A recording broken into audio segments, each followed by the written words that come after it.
মাননীয় স্পিকার, অনেক কার্ডই তো দিচ্ছে সরকার। ভ্যাট মৌকুফের একটা কার্ড যদি গরিবদের জন্য দিত, গরিবদের অনেক উপকার হতো মাননীয় স্পিকার। এই বাজেট দেওয়ার 2 দিন আগে একটি হাসপাতালের লাইসেন্স বাতিল করা হয়েছে, 8 দিন হসপিটাল। সেখানে গরিব মানুষদেরকে মাত্র 250 টাকায় কিডনি ডায়ালিসিস করতে দেয়া হতো।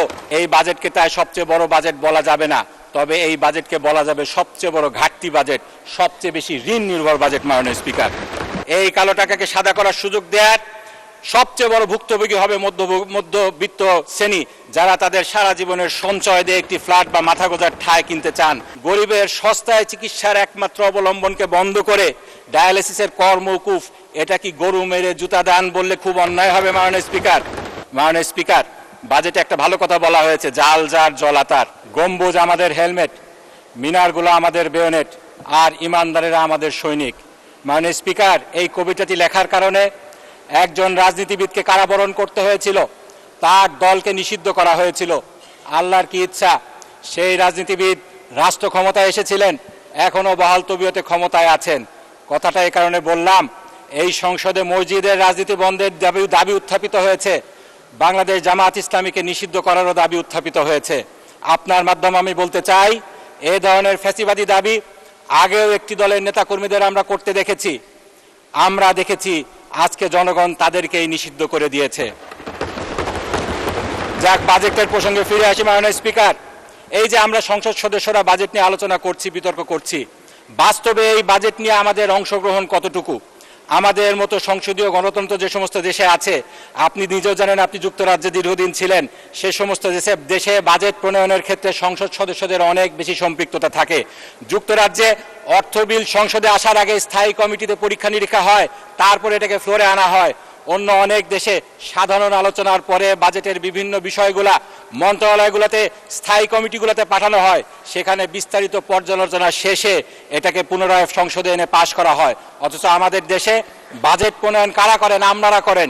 আমরা নির্বাচিত সংসদ সদস্যরা এটা করি না। আমাদের সংসদ সদস্যদের ভূমিকা এখানে সীমাবদ্ধ থাকে কয়েক মিনিটের গলাবাজিতে মাননীয় স্পিকার। আমাদের এই বাজেট প্রণয়নের ক্ষেত্রে আমাদের ভূমিকা যে সীমিত শুধু সেটাই নয়, একই সাথে এই বাজেটের উপরে যেই বই ও বিলের কপিগুলো আমাদেরকে দেয়া হয়েছে, আমরা তার কতটুকু পড়ার প্রয়োজনীয়তা অনুভব করি মাননীয় স্পিকার। প্রাক্তন অর্থমন্ত্রী সাইফুর রহমানকে নাকি জিজ্ঞেস করা হয়েছিল বাজেটের যে ডকুমেন্টগুলো দেয়া হয় তার তিনি কতটুকু পড়েন, তিনি নাকি বলেছিলেন মাত্র 18% পড়েন। আমাদেরকে 17টি বই দেওয়া হয়েছে মাননীয় স্পিকার, প্রায় 4046 পৃষ্ঠা। একটি বই সাস্টেনেবল ডেভেলপমেন্টের উপরে যে বইটি দেওয়া হয়েছে, সেখানে পিছনে একটা QR কোড দিয়ে সংযুক্তিগুলা অন্য আরও ডকুমেন্ট বলা হয়েছে অনলাইন থেকে পড়া যাবে। এই যে ডকুমেন্টগুলা আমরা পড়িও না, পড়ারও প্রয়োজনীয় অনুভব করি না, কারণ এই বাজেট আমরা প্রণয়ন করি না। আমাদের ভূমিকা শুধু বাজেট পাশ করা, রবার স্ট্যাম্পের মতো।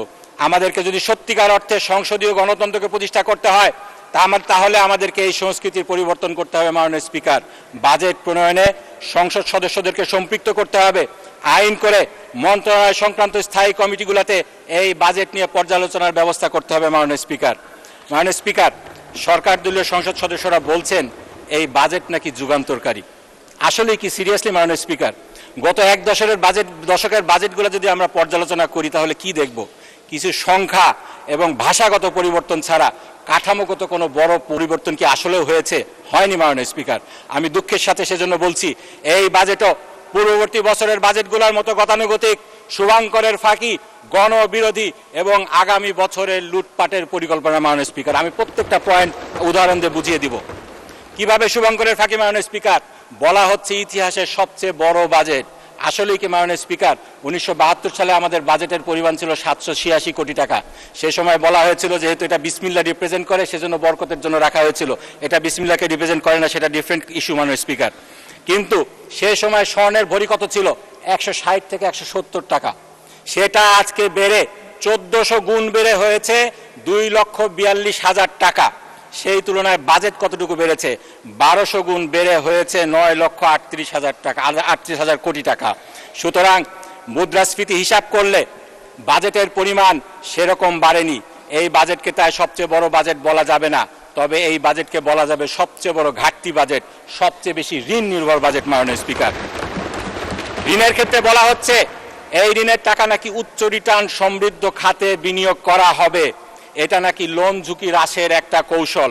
মাননীয় স্পিকার, অর্ধেকের বেশি অর্থাৎ 1,12,000 কোটি টাকা লোন নেওয়া হবে দেশীয় ব্যাংক থেকে। এই দেশীয় ব্যাংকগুলোর অবস্থা কি মাননীয় স্পিকার? আজকেও রিপোর্ট বেরিয়েছে, টাকা ছাপিয়ে ফের ধার দিচ্ছে কেন্দ্রীয় ব্যাংক। এক ইসলামী ব্যাংকে, যেই ব্যাংকে সরকার হাত দেওয়ার পরে জনগণ 4,000 কোটি টাকা উইথড্র করে নিয়েছে 7 দিনে, সেই ব্যাংকে 9,000 কোটি টাকা লোন দেওয়া হয়েছে। সেখান থেকে আপনারা কিভাবে 1,12,000 কোটি টাকা লোন নেবেন, নিয়ে দেশের অর্থনীতির কীরকম 12টা বাজাবেন, সেটাকে কিভাবে মেকআপ করা হবে, সেরকম কোনো কৌশল আমরা এই বাজেট বক্তৃতায় দেখিনি।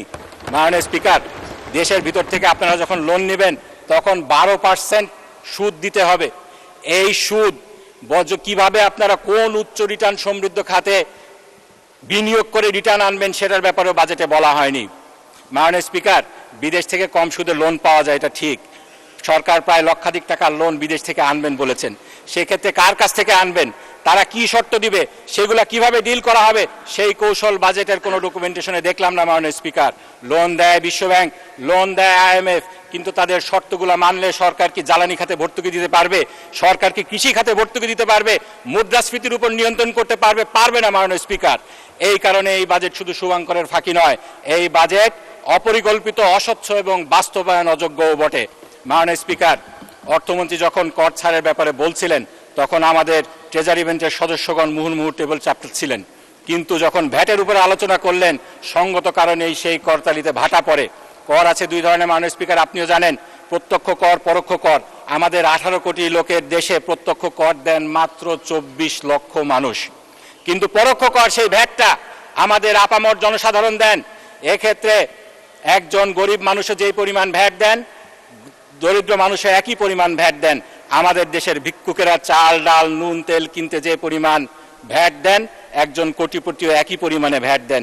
তাহলে এই বাজেট গরিব বান্ধব হলো কিভাবে মাননীয় স্পিকার? আপনারা ভ্যাটের আওতা বাড়িয়েছেন, আপনারা গ্যাস সিলিন্ডার সহ 20টি আইটেমের উপর ভ্যাটের আওতা বাড়িয়েছেন। মাননীয় স্পিকার, অনেক কার্ডই তো দিচ্ছে সরকার। ভ্যাট মৌকুফের একটা কার্ড যদি গরিবদের জন্য দিত, গরিবদের অনেক উপকার হতো মাননীয় স্পিকার। মাননীয় স্পিকার, কেউ কেউ বলছেন এই বাজেটে নাকি কালো টাকা সাদা করার কোনো সুযোগ রাখা হয়নি। কালকেও এটা নিয়ে আলোচনা হয়েছে। আমরা যে বাজেট ডকুমেন্টগুলো পড়ি না, না পড়েই বক্তৃতা দেই, তার এটা একটা প্রকৃষ্ট উদাহরণ। এই যে বাজেট অর্থ বিলটা দেয়া হয়েছে, এর 124 নম্বর পৃষ্ঠায় 152 নম্বর ধারায় সেই সুযোগ দেয়া হয়েছে আবাসন খাতে কালো টাকাকে সাদা করার।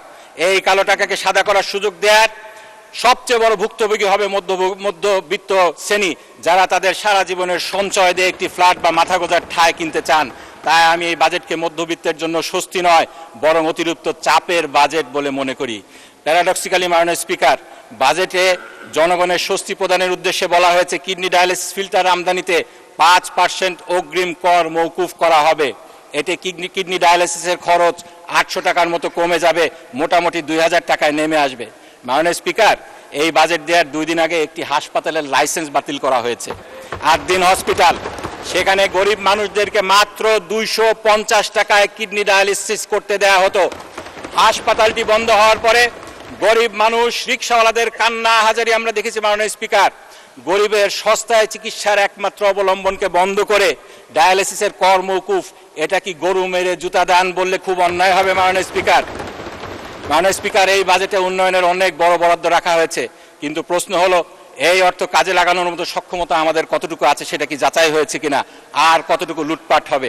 আমরা যারা তৃণমূলে কাজ করি তারা জানি এডিপির বরাদ্দের 50%ও উন্নয়নের কাজে লাগে না। আমাদের সংবিধানে উন্নয়নের বরাদ্দ কিভাবে খরচ হবে সেটার হিসাব সংসদে অ্যাপ্রোপ্রিয়েশন অ্যাকাউন্টের মাধ্যমে দেয়ার বাধ্যবাধকতা রয়েছে। সংবিধানের 90 ধারা, 132 ধারা, সরকারি অর্থ এবং বাজেট ব্যবস্থাপনা আইনের 2009 সালের 17তম ধারায় এই বাধ্যবাধকতা রয়েছে। কিন্তু মাননীয় স্পিকার, এই আইনের ফাঁক গলে এই হিসাব সময় মতো কখনোই দেয়া হয় না। 6 বছর পরে হিসাব দেয়া হয়। আমাদের সামনে 2018 সালের হিসাব রয়েছে, 19, 20, 21, 22, 23, 24, 25 সালে এই বাজেট কিভাবে ব্যবহৃত হয়েছে তার কোনো হিসাব আমাদের সামনে নেই। এই হিসাব ছাড়া, এই ধরনের অ্যাকাউন্টেবিলিটি ছাড়া এরকম বড় বরাদ্দ, এটা কি হরিণ লুটের পথ খুলে দিবে না মাননীয় স্পিকার? মাননীয় স্পিকার, বাজেটে একটা ভালো কথা বলা হয়েছে, জাল যার জলাতার। এই নীতির আওতায় খাল, বিল, জলাশয় জনগণের জন্য উন্মুক্ত করার যে ঘোষণা দেওয়া হয়েছে, আমি তাকে স্বাগত জানাই। দীর্ঘদিন ধরে একটি প্রভাবশালী গোষ্ঠী প্রশাসনকে ব্যবহার করে লিজের নামে বহু জলাশয়ের উপর তাদের নিয়ন্ত্রণ প্রতিষ্ঠা করেছে, জনগণকে বঞ্চিত করছে। আমার নির্বাচনী এলাকা সাথিয়া ইসামতি নদীকে বদ্ধ জলাশয় আখ্যা দিয়ে এক শ্রেণীর দুর্নীতিপরায়ণ আমলা এই নদীকে লিজ দিয়ে মেরে ফেলার ষড়যন্ত্র করছে। আমি যেটা দাবি জানাচ্ছি, নদী, খাল, বিল, জলাশয় এটাকে আইন করে এই ধরনের অপপ্রচেষ্টা বন্ধ করতে হবে। জাল জার জলাতার এই নীতিকে আইনি ভিত্তি দিতে হবে। মাননীয় স্পিকার, আমরা যদি এই বাজেটকে সত্যিকার অর্থে জনকল্যাণমুখী করতে চাই, তাহলে জবাবদিহিতা বৃদ্ধি করতে হবে, দুর্নীতি হ্রাস করতে হবে, সংসদের ভূমিকাকে শক্তিশালী করতে হবে, ঋণ নির্ভরতা কমাতে হবে, বৈষম্য দূরীকরণে আরও সাহসী ভূমিকা নিতে হবে। মাননীয় স্পিকার, আপনাকে ধন্যবাদ। আপনাকে অসংখ্য ধন্যবাদ মাননীয় সদস্য। আমার মনে হয় মাননীয় ভূমিমন্ত্রী এখানে আছেন। জাল জার জলাতার এই বিষয়টা নিয়ে আমরাও অনেক ভাবে ক্ষতিগ্রস্ত হয়েছে। আমাদের কনস্টিটিউয়েন্সিতে এমন দেখেছি যে আইন বিরোধীভাবে নদীকে বদ্ধ জলাশয় দেখিয়ে দিনের পর দিন, বছরের পর বছর লিজ দেয়া হয়েছে। আপনার এই বক্তব্য আশা করছি মাননীয় ভূমিমন্ত্রী নোটটা নিয়েছেন বোধহয়। অসংখ্য ধন্যবাদ।